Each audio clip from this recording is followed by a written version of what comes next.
كيفية حجز تذاكر مهرجان الرياض لعربات طعام أو مهرجان الرياض للفود تراك. هو ده هيكون عنوان الفيديو بتاعنا النهاردة. لا تنسوا الاعجاب بالفيديو والاشتراك في القناة.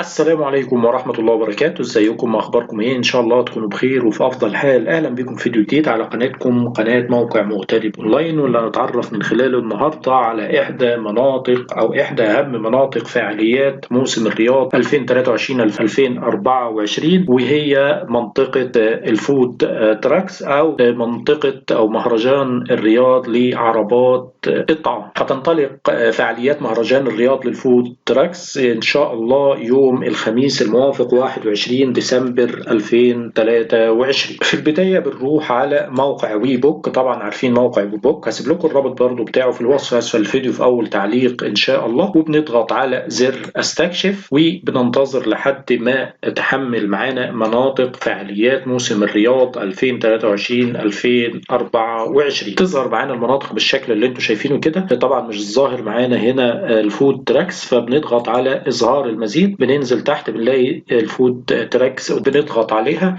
بتفتح معانا صفحة مهرجان الرياض للفود تراك. بنضغط على زر حجز التذاكر، بتفتح معانا صفحة حجز تذاكر مهرجان الرياض لعربات الطعام. بنختار اليوم المناسب بالنسبة لنا لزيارة المهرجان.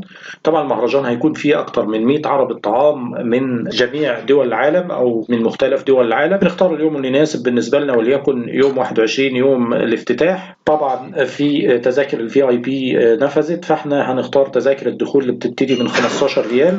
بنضغط على البلس عشان نحدد عدد التذاكر بتاعتنا، وليكن هيكون تذكرتين. وبنضغط على زر اذهب للدفع. بنأكد على الموافقة على الشروط والأحكام. كمان بنأكد على شرط تعتبر عدد بيع التذاكر من أي منصة أخرى غير وي بوك غير معتمدة. سيتم إلغاء أي تذكرة تم شرائها من أي موقع آخر، ولن يتم قبولها الحصول على استرداد المبلغ. بنوافق عليها، وبعد كده بنضغط برضو على الذهاب للدفع، وبننتظر لحد ما صفحة الدفع تحمل معانا. وبنبدأ ندخل بيانات وسيلة الدفع بتاعتنا، بيانات رقم البطاقة الائتمانية ورقم الصرافة وشهر الانتهاء وسنة الانتهاء ورقم الأمان اللي موجود في الثلاث أرقام اللي على ظهر البطاقة الائتمانية بتاعتنا.